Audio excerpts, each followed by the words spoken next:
আসসালামু আলাইকুম। আজকে খুব মজার চমচম মিষ্টি বানিয়ে দেখাবো। এখানে আমি 2 প্যাকেট বিস্কিট নিয়ে নিয়েছি। এই 2 প্যাকেট বিস্কিট দিয়ে আজকে আমি রেসিপিটা করে দেখাবো। চুলায় এখন একটা আমি ফ্রাই প্যান বসিয়ে দিয়েছি। ফ্রাই প্যানটা একটু হালকা গরম হয়ে আসছে, দিয়ে দিচ্ছি আমি হাফ কাপ পরিমাণ চিনি। চিনিটা আমি সুন্দর করে ক্যারামেল করে নিব। চিনিটা ক্যারামেল হয়ে আসছে অনেক সুন্দরভাবে। এখন আমি এখানে দিয়ে দিব দেড় পরিমাণ দুধ। এখানে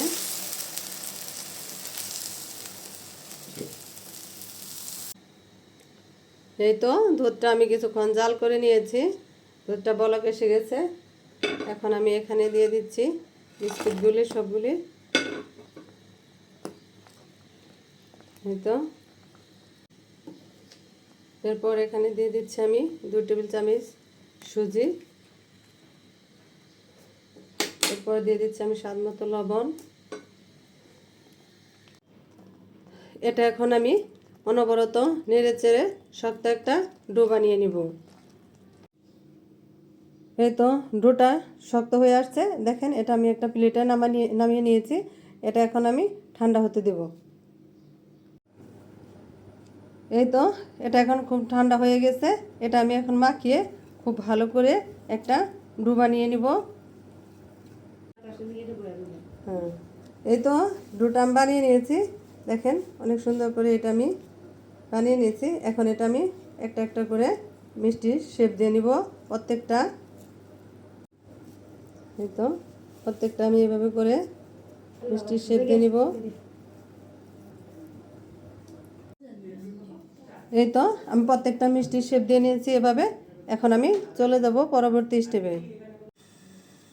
এখানে আমি একটা ফ্রাই প্যান বসিয়ে দিয়েছি। এখন দিয়ে দিচ্ছি আমি 1 কাপ চিনি।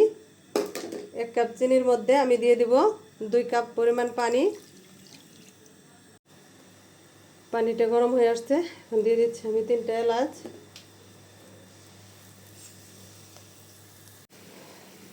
এই তো পানিটা খুব সুন্দরভাবে বলক এসে গেছে। এখন মিষ্টিগুলো সবগুলো একটা একটা করে আমি এখানে দিয়ে দেব।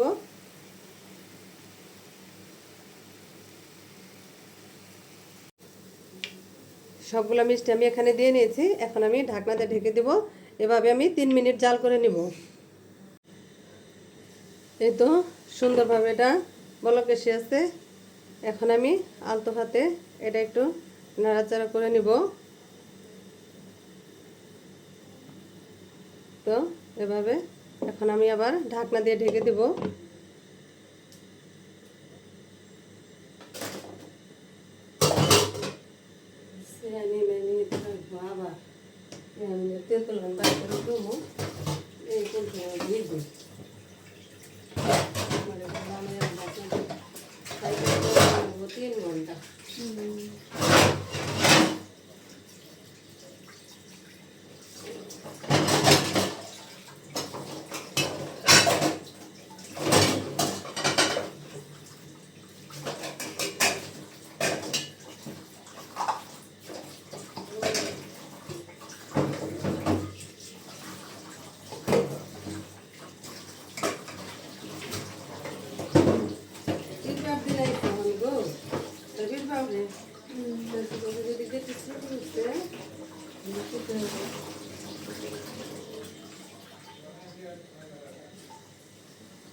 ওই সময় তো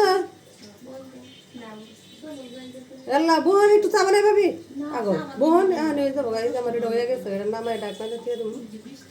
হুম আবো না বৃষ্টি বোন তো চা বানাই তো চা বিস্কুট খাই বুঝছি চল করে আনছি বস আমি তো আইতেছি।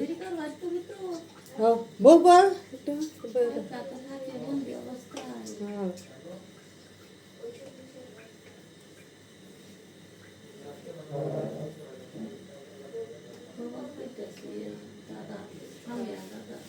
হ্যাঁ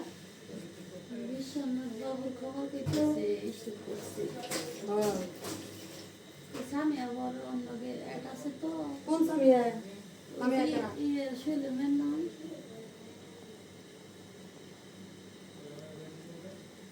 ছেলের মেয়ে কি করছে জানো? তোমার ভাই বারান্দায় দাঁড়িয়ে রয়েছি বিশাল বাইরে খালিয়ে তোমার বাইরে দেখতে দেখতে পড়ে গেছে পড়ে গেছে গা একবার পড়ে গেছে গা পরে? পরে খেদাই ভালোই তো নানার দিকে দেখতে দেখতে আমার পড়লো না হাসি কি জানি তো এই তো এটা এখন জাল হয়ে গেছে। এটা আমি এখন চুলা থেকে নামিয়ে নিয়ে ঢাকনা দিয়ে 2 ঘন্টা আমি ঢেকে রেখে দেব। ফিরে আসলাম আমি 2 থেকে 3 ঘন্টা পর। এই তো এখন আমি মিষ্টিগুলো প্লেটে উঠিয়ে নিব এখান থেকে। এরপর আমি এটা আপনাদের পরিবেশন করে দেখাবো। এই তো আজকে মিষ্টিটা রেডি হয়ে গেছে, দেখেন দেখতে কতটা সুন্দর হয়েছে, খেতে অনেক মজা হয়েছে। এটা আমি একটা কেটে আমি দেখাচ্ছি কতটা নরম হয়েছে, কতটা মজার হয়েছে। দেখেন মিষ্টিটা কতটা নরম হয়েছে, খেতেও ইনশাল্লাহ অনেক মজা হয়েছে। এটা যদি আপনাদের কাছে ভালো লেগে থাকে তবে লাইক কমেন্ট শেয়ার করে দিবেন। আজকের মতো এখানেই বিদায়। আসসালামু আলাইকুম।